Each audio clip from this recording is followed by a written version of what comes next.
Sir, আপনি কি খুঁজছেন স্যার? দয়াকে বাঁচানোর সূত্র। স্যার, ওনার নিরপরাধ হওয়ার কি প্রমাণ পাবো স্যার?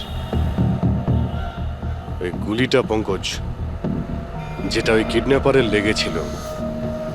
কিন্তু স্যার, ওই গুলিটা তো সালুঙ্কে স্যার ওর পিঠ থেকে বার করে নিয়েছিল। যে গুলিটা ডক্টর সালুকে পেয়েছেন, তার মধ্যে কোনো রহস্য আছে, আর সেটাই বের করতে হবে আমাদের।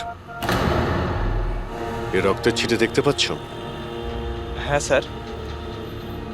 যেভাবে ওই কিডন্যাপারের গুলি লেগেছিল, তার মধ্যেই কোনো রহস্য লুকিয়ে আছে। আর সেই রহস্য এই রক্তের ছিটেই বলে দেবে।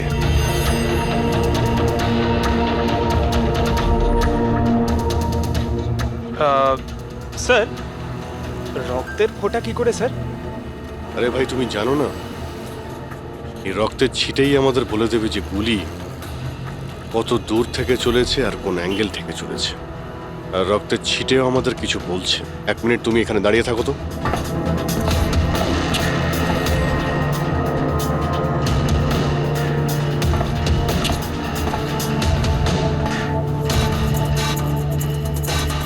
পঙ্কজ, তুমি একটু নিচু হও তো।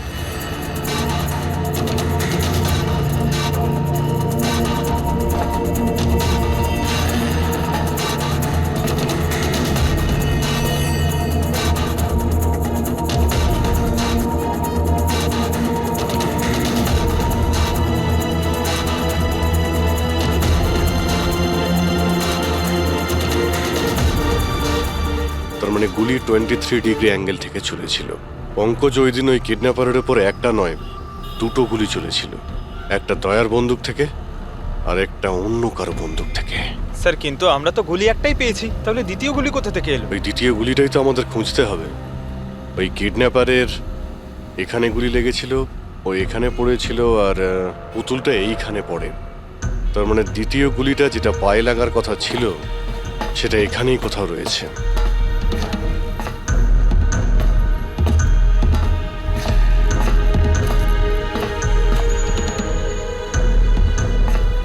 পঙ্কজ, তুমি একটা কাজ করো, আমি ওই দ্বিতীয় গুলিটা খুঁজছি, ততক্ষণ তুমি খোঁজ নিয়ে দেখো যে ওই দিন যে গুলিটা চলেছিল, সেদিন এই কন্টেনার ইয়ার্ডে কেউ এসেছিল। ঠিক আছে স্যার।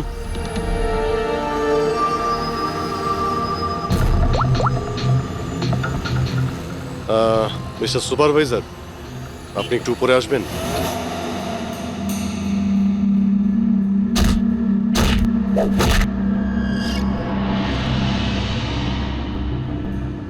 এটাকে হোল্ড কর।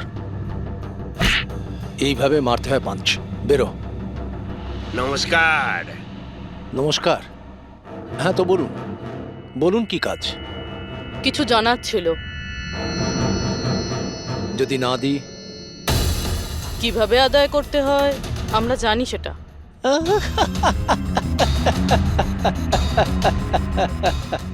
জানেন, আমরা হচ্ছে বক্সার, আর আমাদের হারাতে গেলে আপনাকে একটু শক্তিশালী হতে হবে। মহাশয়, এনাকে এত হালকা ভাববেন না, এনার গায়ে অনেক শক্তি। আপনার মতন 4-4টে পালোয়ানকে এক তুড়িতে উড়িয়ে দিতে পারেন না। ব্যাস, একটা পাঞ্চ, একটা পাঞ্চে এই মেয়েটা পুরো ধরাশায়ী হয়ে যাবে। সেটা তো পাঞ্চ মেরেই বোঝা যাবে, তাই না? যদি সাহস থাকে ময়দানে এসো। আমার ময়দানে যাবার কোনো দরকার নেই। তোমার জন্য আমার যে কোনো ছেলে যথেষ্ট। আর যদি তুমি জিতে যাও, তুমি যা জানতে চাইছো আমি তোমাকে বলে দেব।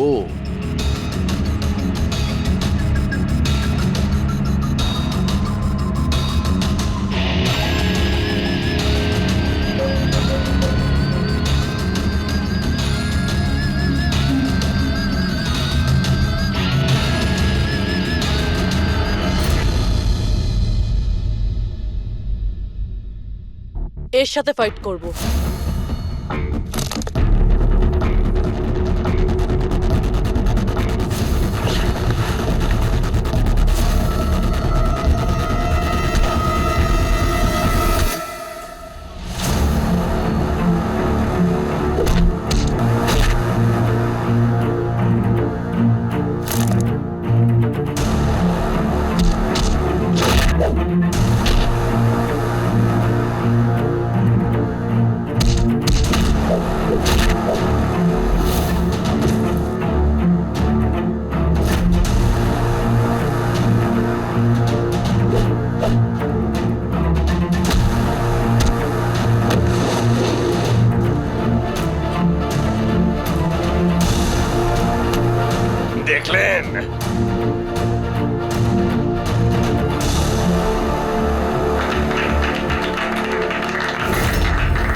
খুব ভালো ফাইট করতে পারো। কোথা থেকে শিখলে এত ভালো ফাইট? শিখেছি কোথাও। এবার যেটা জিজ্ঞেস করব সেটার উত্তর দাও। এনাকে চেনেন? আরে, এ মারা গেছে? হ্যাঁ, কেউ খুন করেছে ওকে। ওর নাম স্যান্ডি। আমি ওকে ট্রেনিং দিয়েছিলাম। এই স্যান্ডির অ্যাড্রেস কিংবা ফোন নাম্বার তো হবে।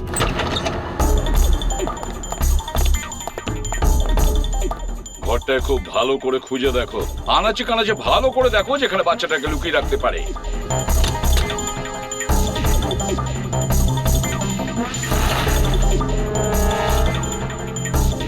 স্যার, হ্যাঁ পুরবি। স্যার এই বলো। দেখুন, কাবার্ডে ফটো লাগানো রয়েছে। মাই গড, এ তো মিলির ফটো। আয়ুষীর কেয়ারটেকার। এর ফটো এখানে এলো কি করে? এটার একটাই কারণ হতে পারে, এই মিলি ওই কিডন্যাপারকে চিনতো। হ্যাঁ স্যার, আর আমাদের সামনে এমন নাটক করছিল যেন বাচ্চা হারিয়ে যাওয়ায় সব থেকে বেশি দুঃখ ওরই হচ্ছে। আয়ুষী, ওই মিলির সঙ্গে দেখা করতে হবে। হয়তো ওর কাছেই আয়ুষীর ব্যাপারে সব জানা যাবে।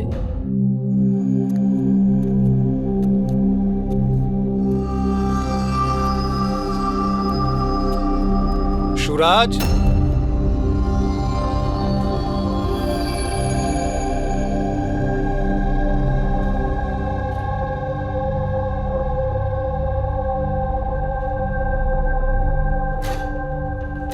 সুরাজ,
আমি তো সিআইডি লোকেদের সম্মান করি, কারণ আমার ছেলেও খুব বড় একজন অফিসার ছিল।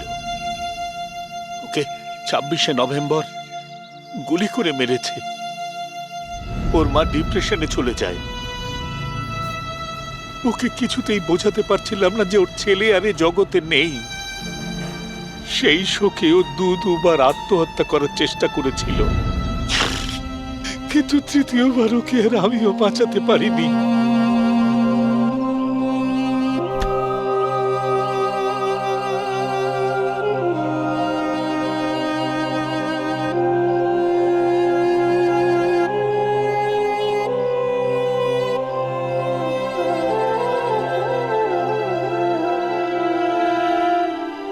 বেচারা সুরাজ বেকার বেকার মরে গেল এর চক্করে।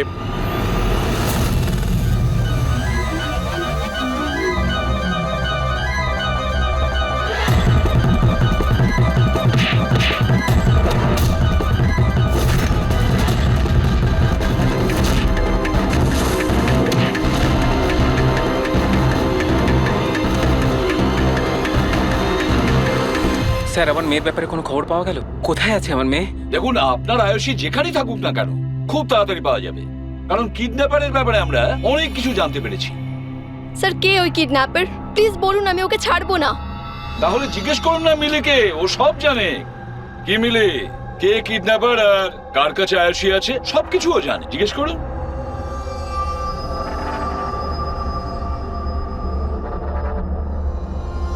স্যান্ডিকে তো চেনো তুমি। তোমারই বলাতে স্যান্ডি এর মেয়েকে অপহরণ করেছে। প্লিজ প্লিজ আমাকে ক্ষমা করে দিন, আমি ভুল করে ফেলেছি। কোথায় আমার মেয়ে? হ্যাঁ, কোথায় লুকিয়ে রেখেছিস আমার মেয়েকে? বল বল, কোথায় আমার মেয়ে? ম্যাডাম আমি সত্যি বলছি, আমি আমি দিব্যি বলছি। আমি তো শুধুমাত্র স্যান্ডিকেই চিনি। আপনার মেয়েকে কিডন্যাপ করাতে আমার কোনো রকমের হাত নেই, আমি সত্যি বলছি। মিলি দেবী, আপনার কি মনে হয় আমরা সিআইডির লোকেরা ঘাসে মুখ দিয়ে চলি? আপনি স্যান্ডিকে চেনেন যেখানে, তার মানে আপনি এটাও জানেন যে আয়ুষীকে কোথায় কিভাবে রাখা হয়েছে, তাই না? তাড়াতাড়ি বলুন। স্যার আমি সত্যি বলছি, ওই স্যান্ডি আমার চারপাশে সবসময় ঘুরে বেড়াতো। ওর মিথ্যে ভালোবাসাটাকে আমি সত্যি ভেবেছিলাম। আমি সত্যি বলছি, আমি কিচ্ছু জানি মিথ্যে না। বলছে। আরে কিছু তো জানেন আপনি, বাচ্চাটাকে কোথায় লুকিয়ে রাখতে পারে ওরা? আমি কিচ্ছু জানি না, আমি কিচ্ছু বলতে পারবো না। স্যার ওই দিন থেকে আজ পর্যন্ত একটাও কন্টেনার বাইরে কোথাও যায়নি, কিন্তু স্যার এই এরিয়ার মধ্যেই আমরা কন্টেনারগুলো এদিক থেকে ওদিক করেছি। আচ্ছা একটা কথা বলো, এই যে এই এরিয়াতে যতগুলো কন্টেনার আছে এই পর্যন্ত, এইগুলো কি এদিক ওদিক করা হয়েছিল? হতে পারে স্যার। আচ্ছা এই কন্টেনারগুলো যখন নিয়ে গিয়েছিলে, কোথায় নিয়ে গেছো, কোথায় রেখেছো মনে আছে? স্যার সেভাবে তো মনে নেই, কিন্তু এই এরিয়ার মধ্যে কন্টেনারগুলো এদিক থেকে ওদিক করেছিলাম। আপনি চাইলে চেক করে নিতে পারেন। চেক তো করতেই হবে।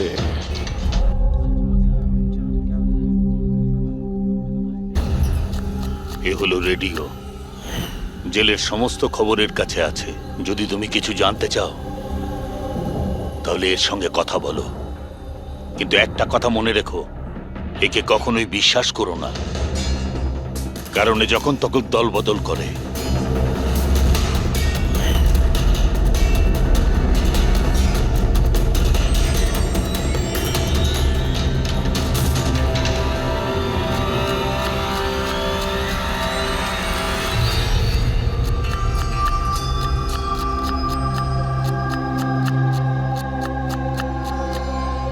কোনো সাহায্য করব ভাই?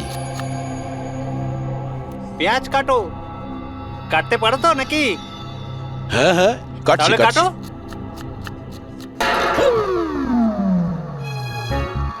আচ্ছা, শরীরটা তো তোমার খুব সলিড, জিম টিম করো নাকি? হ্যাঁ হ্যাঁ, আগে তো জিমে যেতাম, কিন্তু এখন আর যাওয়া হয় না। ভালো হয়েছে ছেড়ে দিয়েছো। নাম কি তোমার? আমার নাম হলো রেডিও। রেডিও? এটা কিরকম নাম? আমি খুব বকবক করি না, তাই সবাই আমাকে আদর করে রেডিও ডাকে। ও, পুরো জেলে ছোট বড় সমস্ত খবর আছে আমার কাছে। মানে সব মিলিয়ে তুমি জেলের খোঁচড়। হ্যাঁ। আচ্ছা খোঁচড় বাবু, এটা বলো যে সুরজকে কে মেরেছে?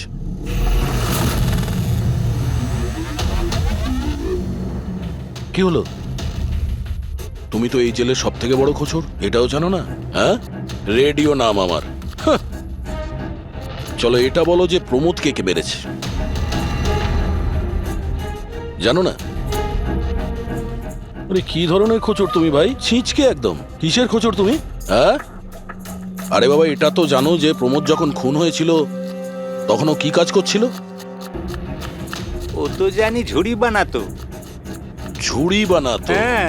আর এই ঝুড়ি বানানোর কাজে ওর সঙ্গে কে কে ছিল বলো? বলরাজ, সানি, সুরজ আর কল্পেশ। সুরজও ছিল? হ্যাঁ। এই সানি, কল্পেশ আর বলরাজ এই সময় জেলে কি কাজ করছে? এই লোকগুলো ওই যে ফার্নিচার তার কারখানায় কাজ করে। হ্যাঁ, তুমি কি ওদের সাথে দেখা করবে? হ্যাঁ চলো দেখা করি। চলো চলো, তাড়াতাড়ি হাত চালাও, এখন অনেক রান্না বাকি আছে। হ্যাঁ করছি তো, এই তো তখন থেকে বিরক্ত করছে আমায়। আমি কোনো উপায় বার করছি।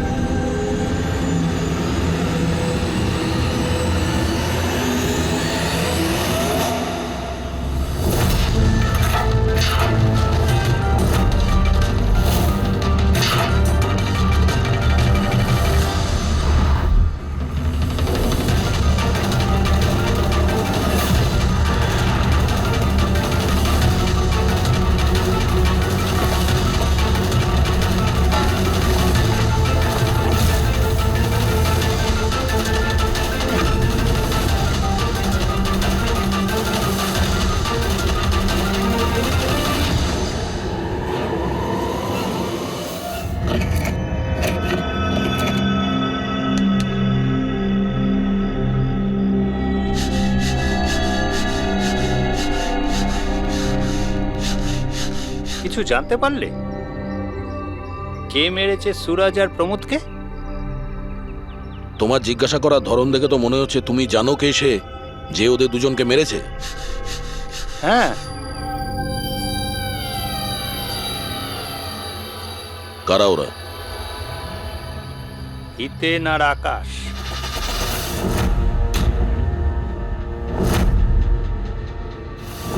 এত তাড়াতাড়ি বলে দিল? কিচেনে তো ভুলভাল বকছিল। নিশ্চয়ই কোনো গন্ডগোল আছে এই রেডিওর। সকালে আমি যখন তোমাকে জিজ্ঞাসা করলাম তখন তুমি আমায় কেন বলোনি? রহস্যের ব্যাপার এত তাড়াতাড়ি বলতে নেই। আর আমার তো এটাও জানা আছে যে ওই শক্তিশালী লোকটা আসলে কে, যাকে ওই দুজন মারার কথা আলোচনা করছে। যেটা প্রমোদ শুনেছিল। হুম, কে সেই ক্ষমতাবান লোকটা? শুনে কিন্তু রেগে যেও না। তোমাকেই মারার প্ল্যান করছে ওরা। আমাকে? হুম।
না ভাই, এই গুলিটা ম্যাচও করে গেছে।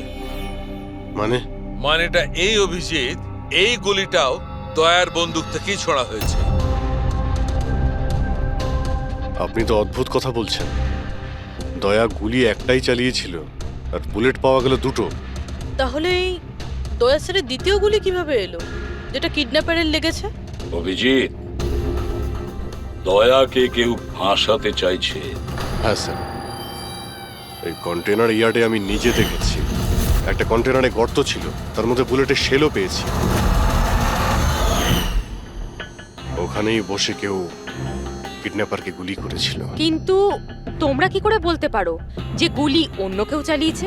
রক্তের দাগ থেকে যেভাবে রক্তের ছিটে ওখানে পড়েছিল তাতে এটা পরিষ্কার যে দয়া গুলি চালায়নি, বরং দয়ার অ্যাঙ্গেল থেকেই কেউ অন্য অ্যাঙ্গেল থেকে গুলি চালিয়েছিল, হয়তো 23 ডিগ্রি অ্যাঙ্গেল থেকে। আর সেটা কে হতে পারে খোঁজ নিয়ে দেখতে হবে। কে এসেছিল ওখানে সেটা জানার জন্যই আমি পঙ্কজকে পাঠিয়েছি, কিন্তু এখনো অব্দিও এলো না, আর ওর ফোনটাও বন্ধ রয়েছে। হ্যাঁ বলুন। হোয়াট? কি এসব হলো কি করে? তোমরা ওখানে ছিলে না? কি হয়েছে স্যার? দয়াকে কেউ আঘাত করেছে, ছুরি পর্যন্ত মেরেছে। হোয়াট? ওকে হসপিটালে অ্যাডমিট করা হয়েছে। তাহলে চলুন স্যার। না অভিজিৎ, জিলা সাহেব বলেছেন যে ওখানে যেন আমরা না যাই। দয়ার জ্ঞান ফেরেনি, তবুও স্টেবল আছে। যেই ওর জ্ঞান ফিরবে ওরা আমাকে ইনফর্ম করবে।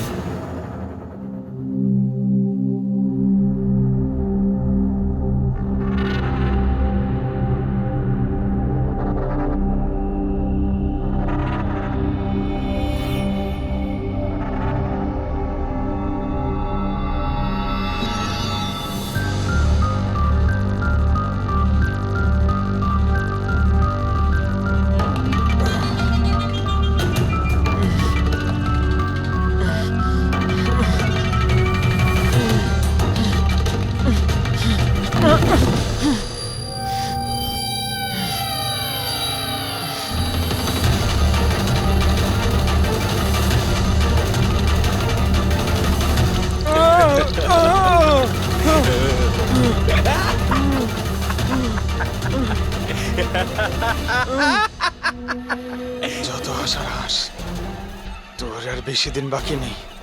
হেসে নে। আরে ভাই, তোদের সিআইডির এটাই প্রবলেম জানিস তো, ভীষণ বেশি বকবক করিস। সব শেষ হয়ে গেছে, তবু তোদের সাহস কমেনি। মৃত্যুর মুখে দাঁড়িয়েও বড় বড় কথা বলছিস। এই স্বভাব না মরার আগের মুহূর্ত অব্দি যাবে না, বুঝেছিস? আচ্ছা, তাহলে আমি নিঃশ্বাসটাই বন্ধ করে দিই। আমাকে যে ফলো করে তাকে আমার একদম পছন্দ হয় না। কোনো অপরাধী, বুদ্ধিমান অপরাধী, নিজের পেছনে কোনো প্রমাণ ছেড়ে যায় না। প্রমাণ তো তুই ওখানেই ফেলে এসেছিলি। তুই গিয়েছিলিস না ওখানে, ওই আড়ে? ও, তাহলে তোরা কান ধরতে গিয়ে মাথা পর্যন্ত পৌঁছে গেছিস। মিস্টেক, অনেক বড় মিস্টেক। কোনো ব্যাপার না, ভুলটা না হয় শুধরে নিচ্ছি। মরার আগে কোনো শেষ ইচ্ছে? তুই দয়া স্যারকে ফাঁসিয়েছিস। Very simple. আমি কন্টেনারে লুকিয়েছিলাম, ওর মধ্যে থেকে আমি এমন একটা হোল বানিয়েছিলাম যেটা দিয়ে আমি সবকিছু পরিষ্কারভাবে দেখতে পারি, কে কি করছে। বুঝলি, দয়া তো এটা জানতোই না যে ওর ঠিক পিছনের কন্টেনারে আমি লুকিয়েছি।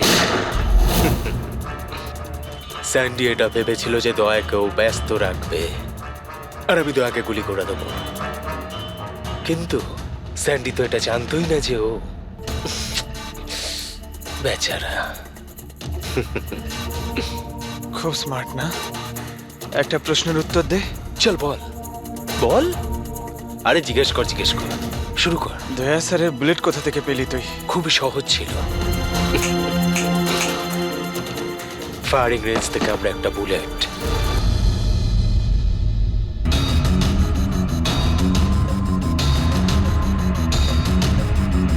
একই আমার পার্টনার আমার সাথে বিশ্বাসঘাতকতা করলো।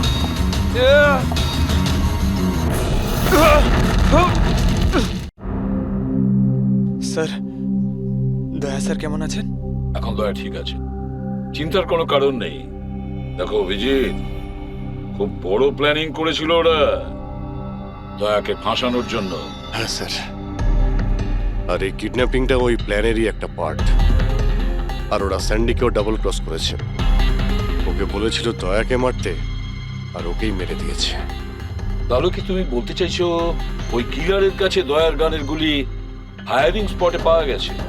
হ্যাঁ স্যার, কিন্তু স্যার ও দয়া স্যারের গুলি ফায়ার করেনি স্যার, নিজের গুলি ফায়ার করেছিল স্যার। সেটাই তো বুঝতে পারছি না, ওই গুলি দয়ার গান থেকে চলেনি, তাহলে দয়ার গুলি ওই লাশের গায়ে ঢুকলো কি করে? স্যার, গুলি চেঞ্জ করা হয়েছে। কিডন্যাপারের গায়ে যে গুলি ছিল সেটাকে বের করে সেই জায়গাতে দয়ার গুলি রেখে দেয়। কিন্তু স্যার, লাশটা তো কন্টেনার ইয়ার্ড থেকে সোজা ফরেনসিক ল্যাবেই এসেছিল। তাহলে গুলি বদল হলো কখন এবং কোথায়? রাস্তায় ফেডরি, গুলি রাস্তায় বদলানো হয়েছে, অ্যাম্বুলেন্সের ভেতরে। সাহেব সাহেব সাহেব সাহেব, ওই কাজটার জন্য আমি তার টাকা পেয়েছিলাম সাহেব। আমাকে বলেছিল যে রাস্তার মধ্যে শুধু 5 মিনিটের জন্য গাড়ি থামাতে, তাই আমি জুস খাওয়ানোর জন্য ড্রাইভারকে নিচে নিয়ে গেছিলাম সাহেব।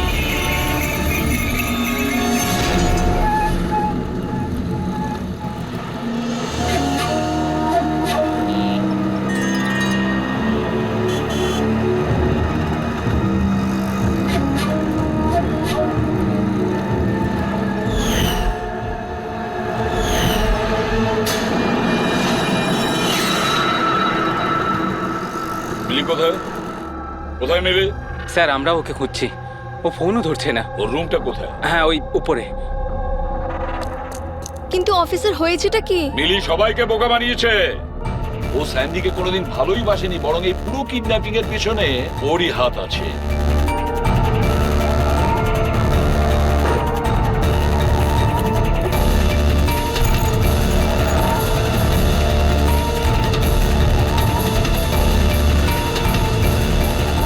স্যার এই ছবি মিলির ঘরে ছিল। এ তো আকাশ আর হিটেনের ফটো, যারা দয়াকে আঘাত করেছিল জেলের মধ্যে। কিন্তু স্যার একটা কথা মাথায় ঢুকছে না, এই দুজনের ছবি মিলির ঘরে এলো কি করে? অভিজিৎ, এর একটাই মানে দাঁড়ায় যে পুরো প্ল্যানটা দয়াকে শুধু জেলে পাঠানোর উদ্দেশ্যে নয়, বরং জেলের ভেতরে দয়াকে কিভাবে মেরে ফেলা যায়। তার মানে স্যার দয়াকে এখনো কেউ মেরে ফেলতে পারে, ওর উপরে আবার আক্রমণ হতে পারে। সরি এসিপি স্যার, যতক্ষণ না উপযুক্ত প্রমাণ আপনারা আনছেন দয়াকে ছাড়তে পারবো না। স্যার স্যার ওকে কেউ মেরে ফেলতে চাইছে স্যার, ওকে ফাঁসিয়ে জেলে পাঠানোর প্ল্যান ছিল। দেখো, আমরা যেটা করছি এখন সব আইন অনুযায়ী করছি, আর সেটা দয়ার পক্ষেই করছি। স্যার, আইন অনুযায়ী এ সমস্ত করলে অনেক দেরি হয়ে যাবে। একটা হামলা হয়ে গেছে স্যার, ও জীবন আর মৃত্যুর সঙ্গে লড়ছে। এসিপি সাহেব, আপনি একজন সিনিয়র অফিসার, আপনি খুব ভালোভাবে জানেন প্রোটোকলের নিয়ম অনুসারে আমরা আমাদের নির্ণয় বদলাতে পারি না। স্যার কিন্তু আই এম সরি এসিপি সাহেব, please.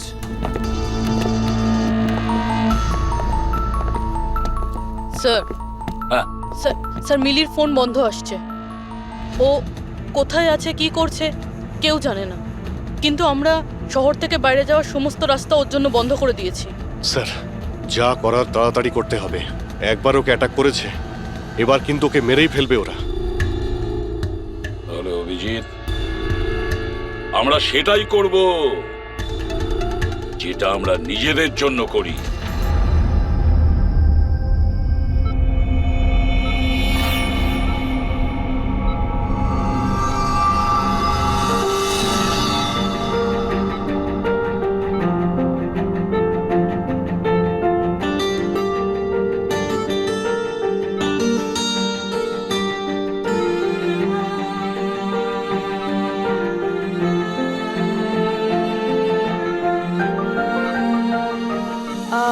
I am sorry sir, visiting time শেষ হয়ে গেছে, আপনাদেরকে বাইরে যেতে হবে। আমি পেশেন্টের ব্যান্ডেজ চেঞ্জ করব।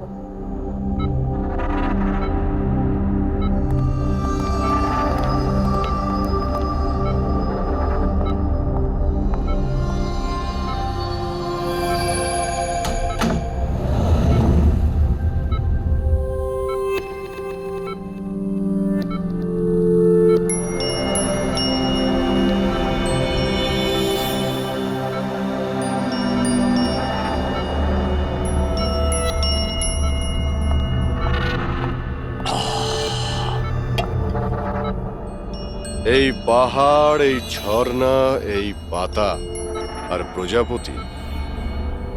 ম্যাডাম, আজকে আপনি কার করবেন মঞ্চুরি? আরে বাহ, কি বলে দিলেন! বাহ, দারুণ দারুণ, ধন্যবাদ দাদা, ধন্যবাদ। ভালো লাগলো খুব আপনার? ভালো লাগলো। আরো কিছু বলুন। মরার বয়স হয়ে গেল আর আপনি শায়রি করছেন? মুখ খুলুন জেঠু। আরে ম্যাডাম, আর কদিনই বা বাঁচবো আমি বলুন তো? আর যে কয়েকটা দিন বাকি আছে সেগুলো নয় আনন্দেই কাটাই, কি বল? খুব ভালো। আরে কি করলেন সিস্টার, আপনি ওনার মুখে থার্মোমিটার গুঁজে দিলেন। কত সুন্দর সুন্দর কথা বলছিলেন আর সবে তো শুরু করেছিলেন। আরে আঙ্কেল, ভালোই হয়েছে ওকে চুপ করিয়ে দিয়েছে। এমনিতে তো মরেই যেত, না হলে আমি নিজেই ওর গলা টিপে চুপ করিয়ে দিতাম ওকে। আরে আরে চুপ। রাগ করো না ভাই, বাঁচা আর মরা তো উপরওয়ালার হাতে রয়েছে। আমরা তো শুধু কাঠের পুতুল, ভগবান তো আমাদের দিয়ে শুধু খেলিয়েই যাচ্ছে। আরে কি ভালো, কি ভালো। আরে তোমার যদি ভালো না লাগে তুমি কান বন্ধ করে শুয়ে পড়ো, আমার খুব ভালো লাগছে, আমাকে শুনতে দাও। আরেকটা বলুন, আরেকটা বলুন। হ্যাঁ হ্যাঁ অবশ্যই, এবার শুরু করি। চাঁদ লুকিয়ে রয়েছে মেঘের মধ্যে।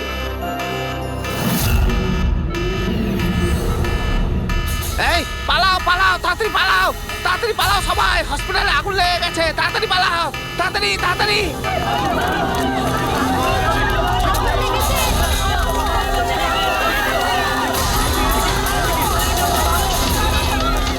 আরে খুনি তার খেলা শুরু করে দিয়েছে। হ্যাঁ স্যার। ওরা তোর রুমে আগুন লাগিয়েছে। স্যার এগুলো ইচ্ছে করেই করেছে। আমি শালুকাকে মেন গেটে দাঁড় করিয়ে দিয়েছি, ব্যাক গেটেও কাউকে দরকার। পুরবি তুমি এখনই পিছনের গেটে যাও।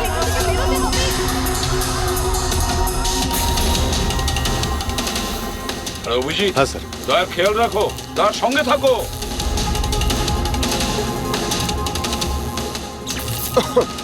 এই কে তুমি? কোথায় আসছো? আসলে কি? আমি কি এদিকে কি? না আসলে আগুন লেগেছে না, তাই ভাবলাম যে এদিক দিয়ে রাস্তা এদিকে আছে কোনো রাস্তা নেই, যাও নিচে যাও, চলো নিচে যাও। ওকে।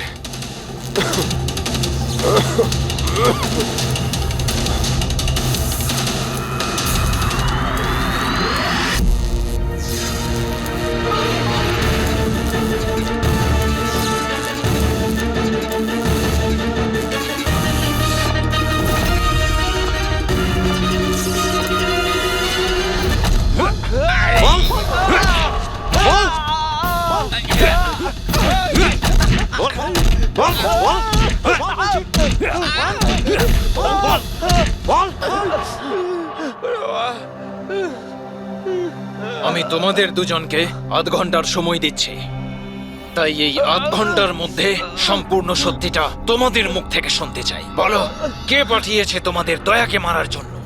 বলো। সাহেব, আধ ঘন্টা দিন বা পুরো দিন দিয়ে দিন, কিন্তু এখান থেকে কিচ্ছু বেরোবে না।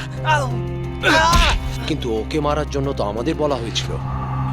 এমনটা নয় তো, এদেরও দয়াকে মারার জন্য টাকা দেওয়া হয়েছে। আমরা আমাদের বাকি টাকাটা পেয়ে যাব তো? মনে হচ্ছে কোনো ষড়যন্ত্র, খোঁজ নিতে হবে। তাহলে কি বলছিস কাঁকড়া? আমাদের আসল উদ্দেশ্যটা তাহলে এবার বলে দেওয়া যাক জেলার সাহেবকে। এই মাথা খারাপ হয়ে গেছে নাকি তোর? জেলারকে যদি বলে দিই তাহলে পুরো প্ল্যানই ফেল হয়ে যাবে। আচ্ছা, তাহলে হিতেন আর আকাশের মৃত্যু তো এবার শুধু সময়ের অপেক্ষা, আর বাঁচবে না। দাঁড়া, আরে বাবা রে। তোমরা কারা? আমাদের মারবি? তোরা জানিস আমরা কে আর কি করতে পারি?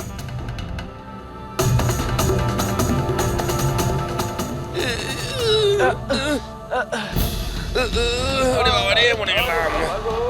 আরে বাবা।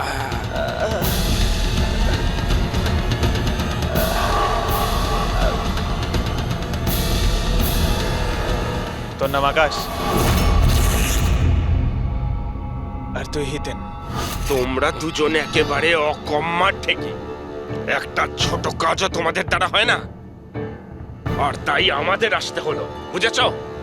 এবার আমরা দুজন করব তোমাদের দুজনের কাজ। এই যে ছড়িয়ে 56 করেছো না, সব আমাদের ঠিক করতে কিন্তু হবে। আমাদের তো দয়াকে মেরে ফেলার জন্য বলা হয়নি, শুধু আঘাত করতে বলা হয়েছিল। এই চুপ কর, পাগল নাকি? কি বলছিস কি? হ্যাঁ, আরে সত্যি তো বলছি। ওদের বলছিস কেন? আরে একই কাজ আমাদেরকেও দিয়েছে, এদেরকেও দিয়েছে। টাকা তো দিয়েছে। হ্যাঁ, আর যদি আমরা বাকি টাকাটা না পাই তাহলে? কি টাকা দেবে না? আমি কি ছেড়ে দেবো? কিন্তু এদের বলছিস কেন?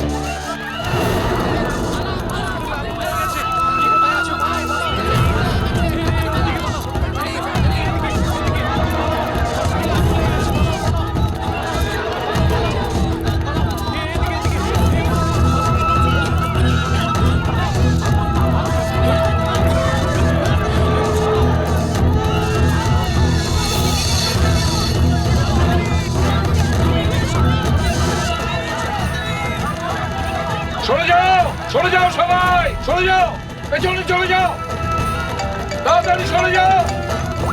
হ্যালো, হ্যাঁ পঙ্কজ, কি বললে তুমি?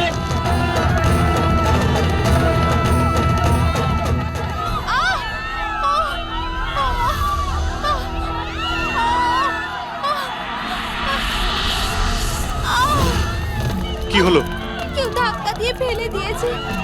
আচ্ছা, আঘাত পেয়েছি, হাঁটতে উঠুন পারছি না। তাড়াতাড়ি আসুন।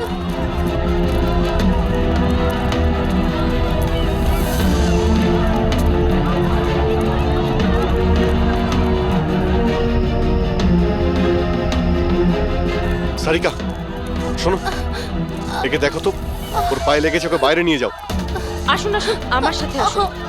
অভিজিৎ, অভিজিৎ, তুমি এখানে কি করছো? দয়ার কাছে কে আছে? স্যার, একজন মহিলা লেগেছিল, ওনাকে আমি নিয়ে আসছিলাম। দয়ার কাছে একজন গার্ড আছে কিন্তু স্যার। অভিজিৎ, পঙ্কজ এক্ষুনি ফোন করে বললো আমাকে দয়ার উপর যে হামলা করবে সে বাইরে থেকে আসবে না, আগে থেকেই হসপিটালে আছে।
হলো কেদারবাবু? দরজা খুলছে না নাকি?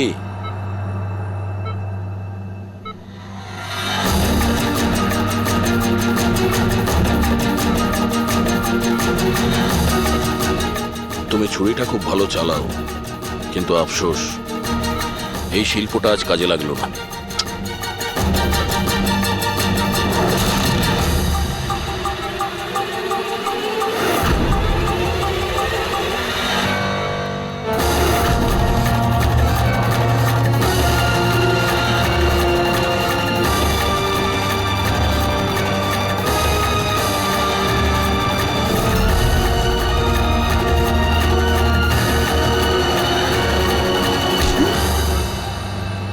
ছেড়ে দাও আমাকে, আমি ওকে ছাড়বো না, আমি ওকে ছাড়বো না।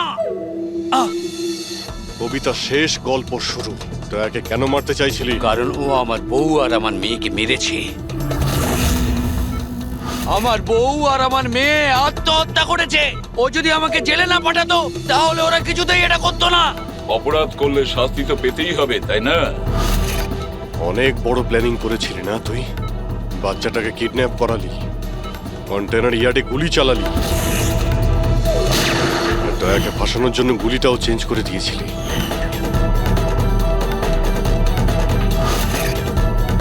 ওই বাচ্চাটা কোথায়? ওই বাচ্চাটা কোথায় যাকে তুমি কিডন্যাপ আছে করেছো? কোনো আপনজনের কাছে। কে হয় তোমার সেই আপনজন? বলবো না। যদি আমার সেই আপনজন জানতে পেরে যায় যে আমাদের প্ল্যান ফেল করে গেছে তাহলে ও বাচ্চাটাকে মেরে ফেলবে। আর যদি ওই বাচ্চাটার কিছু হয় না তাহলে আমি তোকে প্রাণে মেরে দেবো, মনে রাখিস।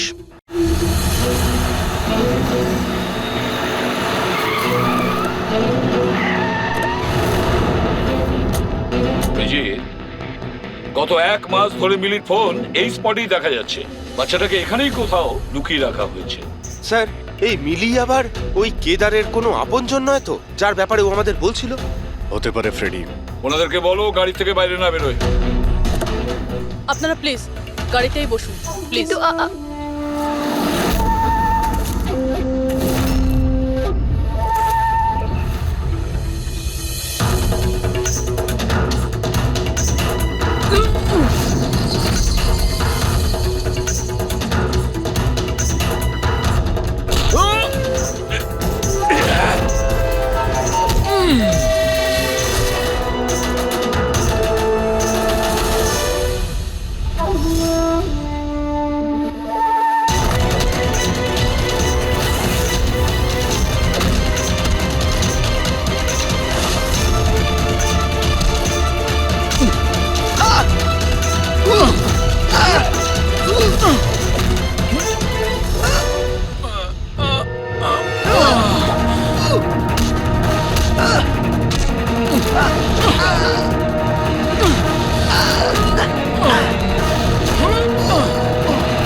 Sir bomb.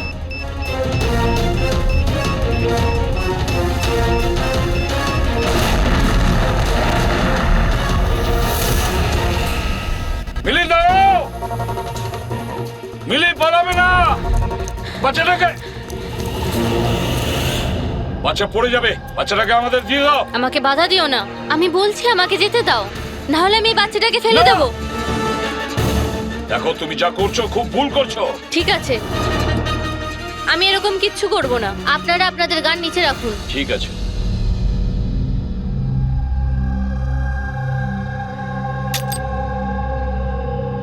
এবার ওই গানটা আমার দিকে দিন। তুমিও।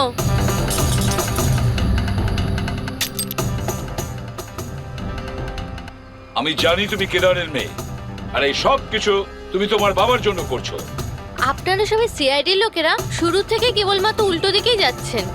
আসল সত্যিটা কি সেটা শুধু আমিই জানি, আর এই সত্যিটা আমি কখনোই কাউকে বলবো না, আর আপনারা কখনো এটা জানতেও পারবেন না। দেখো মিলি, মিলি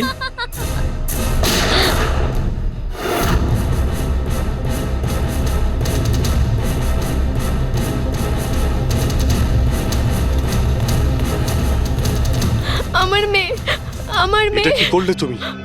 ওকে গুলি করলে? এ আমার মেয়েকে মেরে ফেলতো, আমি কি আর করতাম? আরে পায়ে গুলি করতে পারতে। শুধু ওই ছিল যে দয়াকে নিরপরাধ প্রমাণ করতে পারতো, আর তুমি ওকে মেরে ফেললে।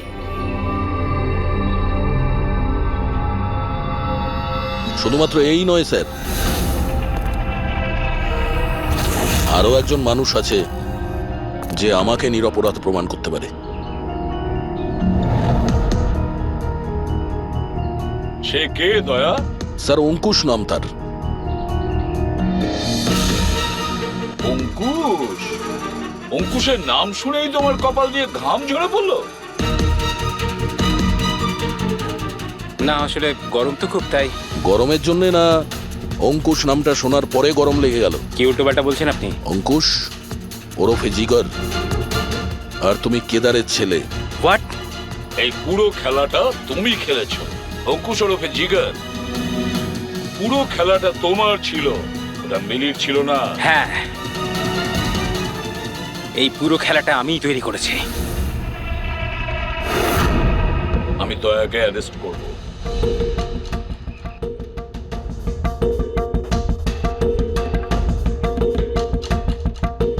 মিলিকে বলে আমি রাকাকেও আমার রাস্তা থেকে সরিয়ে দিয়েছিলাম, যাতে আমার কথা কেউ কোনোদিন জানতেই না পারে। আর আমি হলাম অঙ্কুশ, কেদার হলো আমার বাবা। আর আপনারা সবাই ভালো পুলিশের মতো আমাকে এখান থেকে যেতে দেবেন, কারণ যদি আপনারা আমার সাথে কোঅপারেট না করেন তাহলে না না। কেমন বাবা তুমি? প্রতিশোধ নেওয়ার জন্য নিজের বাচ্চাটাকে মেরে ফেলবে, নিজের পরিবারকে ধ্বংস করবে? এরা আমার পরিবারের কেউ নয়, এরা সবাই অ্যাক্টর। এ আমার বউও নয়, এ আমার বাচ্চাও নয়। দুবাই থেকে আসার পরে 6 মাস লেগেছিল আমার এই পরিবার তৈরি করতে, কারণ আমার আসল পরিবারকে পুরো পৃথিবীর সামনে মেরে ফেলেছে এই দয়া। আমার মাকে, আমার বোনকে, আমার বাবাকে জেলে পাঠিয়ে দিয়েছে। তোমার শত্রুতা আমার সঙ্গে, তোমার বদলা নিতে হলে আমার সঙ্গে নাও। গুড বাই দয়া।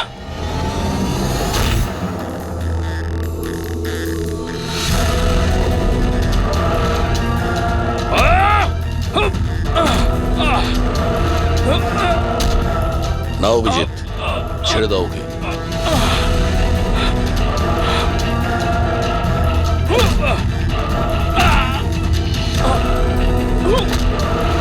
আইনের হাত শুধু লম্বা নয়, শক্তিশালীও হয়।